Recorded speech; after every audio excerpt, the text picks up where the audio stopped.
I guess a good way to talk about this is to talk a little about the calls for platforms to censor hate speech and harassment. Um, for a set of complicated reasons that start 150 meters that way at the University of Chicago Business School, we don't have any antitrust enforcement to speak of. And as a result of that and other factors, we have a massive concentration in the tech sector.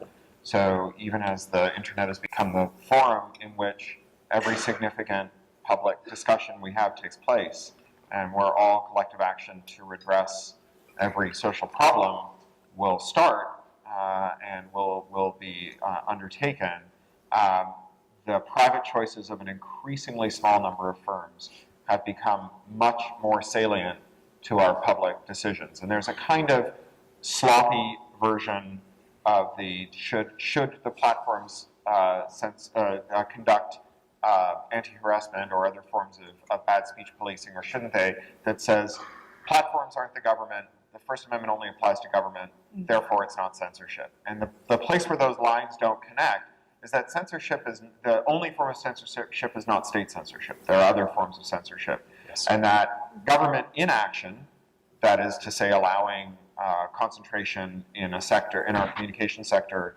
so that we only have 4 places where we talk anymore, is a form of government action, right? The failure to enforce the antitrust laws that were enforced until about 1982 for the last 40 years is an action taken by the government. I was talking to another friend of mine who's a science fiction writer, and she said her big fear was this kind of censorship that comes from larger and larger corporations. So let's say that she's got her book and there are only 3 copies of it available, one on Google and one on Apple and one on Amazon. And then somebody happens to merge with another one. Then there's only 1 copy that's left. They can be sold or not sold, like the Disney things when they go out of copyright, right? Or it could be altered and you would never know. So I think that there is this kind of creeping background of censorship that I worry about. And I also think about this as a librarian. In 2003, we fought the Children's Internet Protection Act, took that all the way up to the Supreme Court. Remember that? And they decided, at that point, the Supreme Court decided that filtering was okay. It was okay to filter the internet.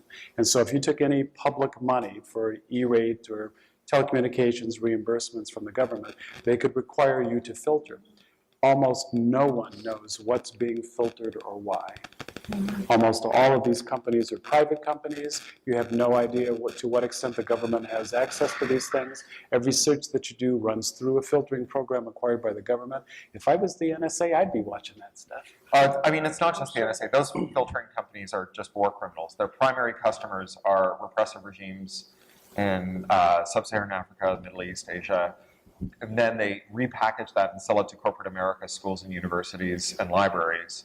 Every click that you make is offshored to one of these companies. They have permanent records of, or they can indefinitely retain your communications, every keystroke, everything. It's the parental control filter business. They're all basically just rebadged versions of repressive state censorship. In the former East Germany, I've heard different numbers. 1 in 60 people or so was in some way operating as a surveillance agent on behalf of the state.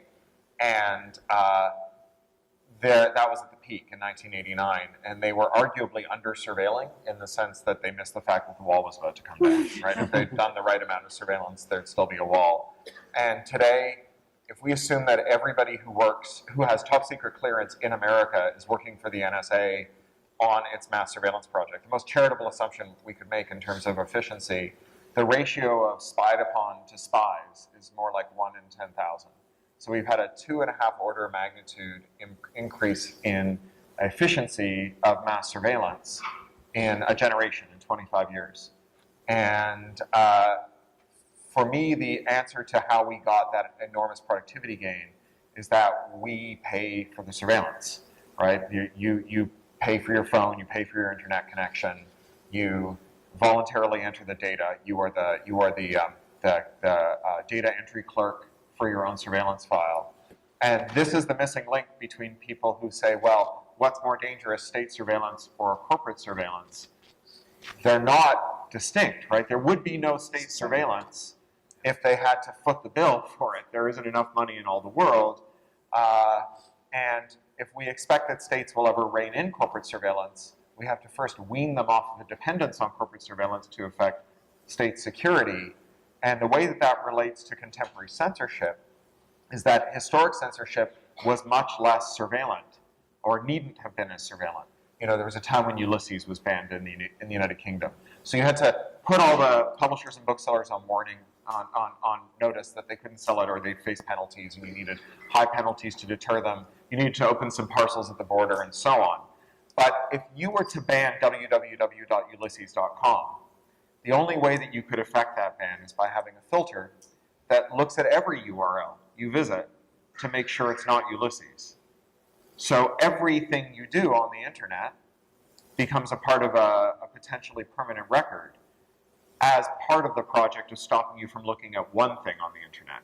We don't know how to filter one thing on the internet without intercepting all of your traffic to make sure that it's not the thing that we're filtering. Big Five, which was then the big six publishers, had all done 10-year deals with Amazon. And the first of those to wrap up was Hachette, which is a big French company that owns Little Brown, Orbit, a bunch of other giant presses around the world. And they wanted to renegotiate their terms, and Amazon didn't like the deal. And so they said, fine, you don't get to sell our ebooks anymore. And they said, we're not selling any of your books anymore. When people search for your books, we will direct them to used copies or other writers' books from other publishers, including Harry Potter. And they said, let's see who blinks first. And a year later, Hachette came back and gave them everything they asked for. And 2 weeks after that, Random House, which is the largest publisher in the world, owned by the Bertelsmann family, it's, for all that it's the largest publisher in the world, the Bertelsmann family is like, their major investments are in things like arms dealing. They are not considered to be wilting lilies. Caved in completely and gave Amazon everything they want. Amazon has a bad track record for doing it. And then the best one is that, so copyright's a bit of a patchwork. It's life plus 70 years here. It's life plus 50 through most of the Anglosphere. Not in Canada anymore, thanks to President Trump, who just renegotiated Canada's copyright as part of the new NAFTA deal. So there are lots of places in the world where Orwell is in the public domain, but not America. So in one of those places, someone took a copy of Orwell's 1984 and sold it on Amazon for 99 cents, which you can do. You can sell public domain books for any price. You can also give them away. And lots of people in America bought them, and the Orwell estate complained. And Amazon reached into people's Kindles and deleted their copies of 1984 because irony is not dead.